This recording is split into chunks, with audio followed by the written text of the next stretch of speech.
2021년 3월 8일 월요일 큐티 생명의 삶 오늘의 본문 마태복음 21장 23절부터 32절까지 말씀입니다. 예수께서 성전에 들어가 가르치실세 대제사장들과 백성의 장로들이 나와 이르되 내가 무슨 권위로 이런 일을 하느냐 또 누가 이 권위를 주었느냐. 예수께서 대답하시되 나도 한 말을 너희에게 물으리니 너희가 대답하면 나도 무슨 권위로 이런 일을 하는지 이르리라.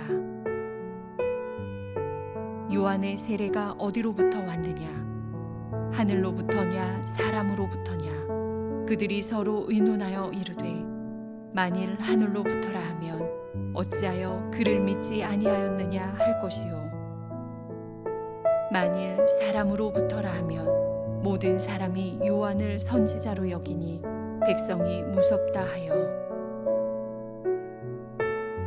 예수께 대답하여 이르되 우리가 알지 못하노라 하니 예수께서 이르시되 나도 무슨 권위로 이런 일을 하는지 너희에게 이르지 아니하리라. 그러나 너희 생각에는 어떠하냐. 어떤 사람에게 두 아들이 있는데 맏아들에게 가서 이르되 예 오늘 포도원에 가서 일하라 하니 대답하여 이르되 아버지 가겠나이다 하더니 가지 아니하고 둘째 아들에게 가서 또 그와 같이 말하니 대답하여 이르되 실소이다 하였다가 그 후에 뉘우치고 갔으니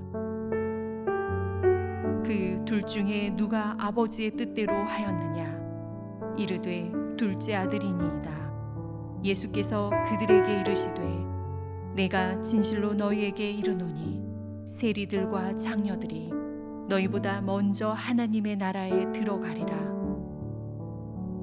요한이 의의 도로 너희에게 왔거늘 너희는 그를 믿지 아니하였으되 세리와 장녀는 믿었으며 너희는 이것을 보고도 끝내 뉘우쳐 믿지 아니하였도다. 아멘.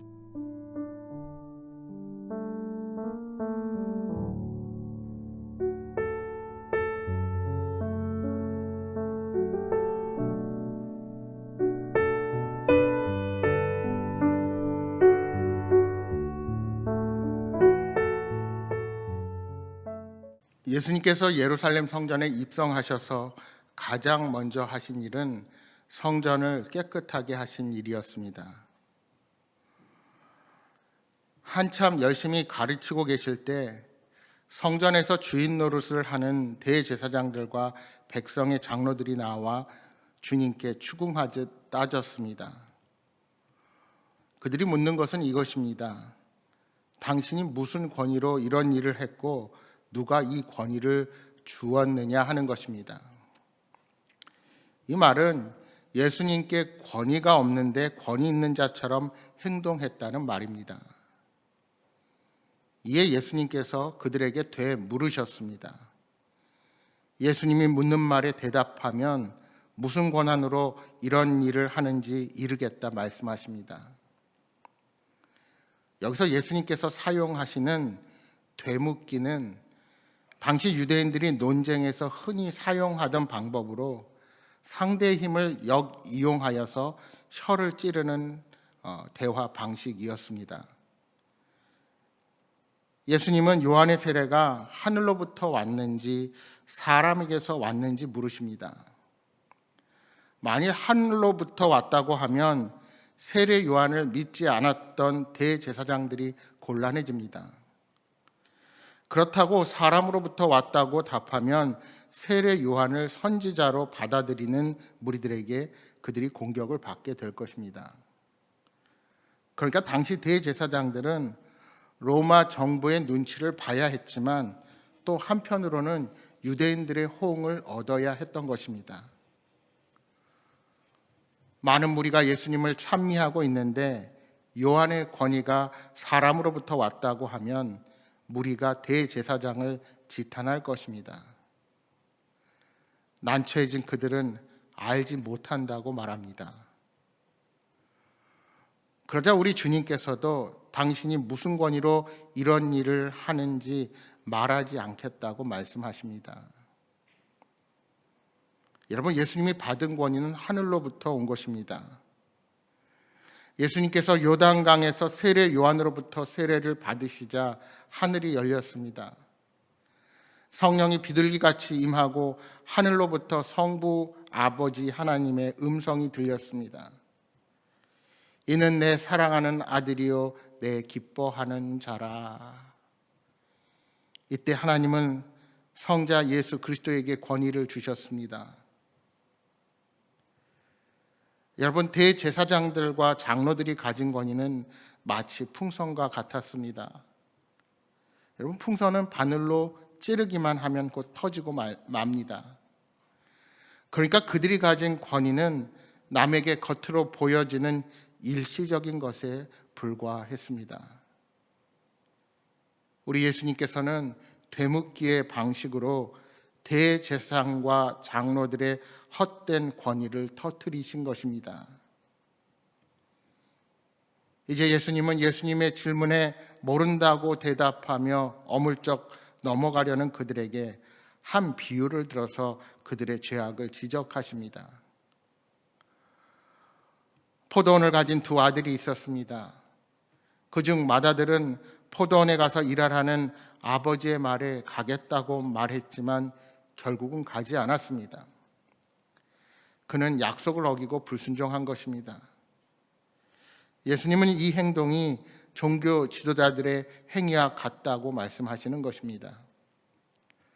그들은 하나님의 율법을 가르치며 자신들이 율법을 순종하고 있다고 생각했지만 실제로 그들은 전혀 다른 삶을 살고 있었습니다.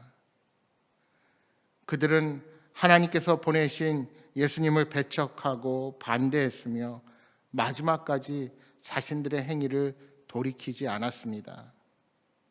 그 결과 그들은 하나님 나라에 들어갈 수 없게 되었습니다. 그런데 우리에게도 예수님께서 지적하신 맏아들과 같은 모습이 많이 있습니다. 우리는 하나님의 말씀이 옳다고 생각하고 입으로는 순종을 약속하지만 정작 실제 삶에서는 생각대로 살지 못합니다. 말씀에 순종하기 위해 깨어야 하는 삶을 부담스러워하거나 불편해하며 불순종하는 삶을 자기 합리화하기도 합니다. 그러나 예수님께서는 우리들의 입술의 고백만을 원하시는 분이 아니란 점을 우리는 깨달아야 합니다. 예수님은 입으로만 주님을 부르는 자가 하나님 나라에 들어가는 것이 아니라 오직 하나님의 뜻대로 행하는 사람이 들어가는 것이라고 말씀하셨습니다. 그러므로 우리는 좀 더 치열하게 하나님의 말씀을 적용하며 늘 몸부림치며 이 땅을 살아가야 할 것입니다. 우리가 말씀대로 실천하는 정도가 하나님을 향한 사랑의 정도입니다. 포도원 주인의 둘째 아들은 포도원에 가서 일하라는 아버지의 명령을 거부했습니다. 그러나 그 후에 마음을 바꾸어 순종을 선택했습니다. 예수님은 둘째 아들과 같이 순종을 선택한 자들에게 하나님 나라가 있다고 말씀하십니다.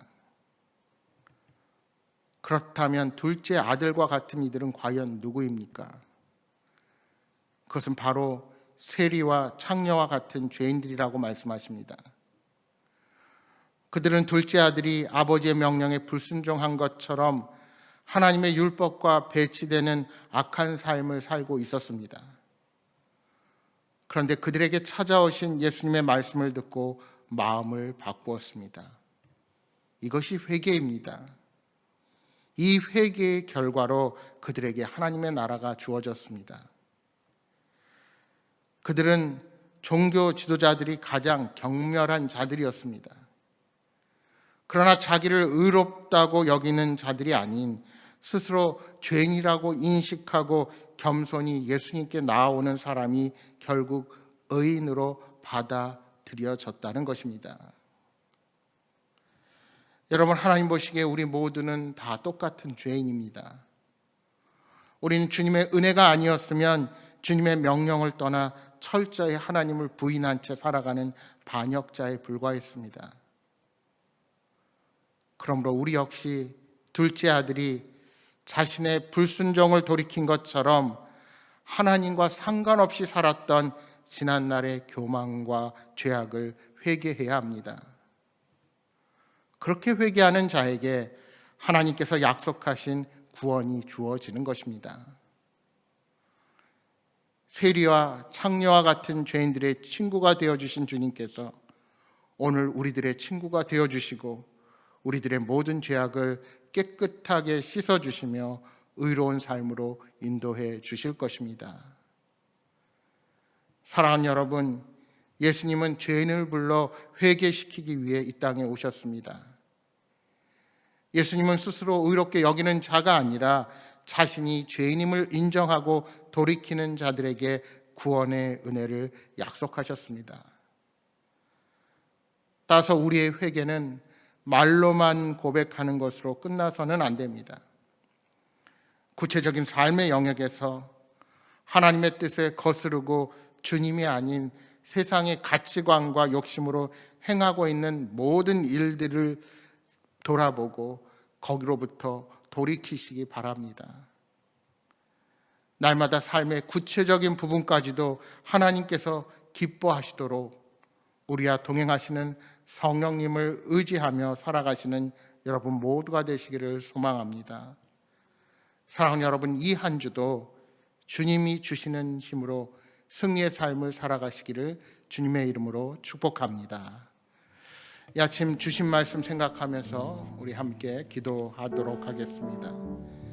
주님, 순종하겠다는 다짐이 입으로만 맴돌고 삶으로 드러나지 않는 것이 아니었는지 우리 삶을 다시 한번 돌아봅니다. 성령님, 우리의 마음을 주관하여 주시고 힘을 주사 삶의 구체적인 부분에서 주님이 기뻐하시는 길로만 걸어가도록 늘 인도하여 주옵소서. 주님, 이 한 주도 온전히 우리들의 모든 삶의 구석구석까지 주관하여 주옵소서 하고 기도하시겠습니다. 또한 여러분 가져오신 간절한 기도의 제목 놓고 기도하시다가 돌아가시기 바랍니다. 함께 기도하겠습니다.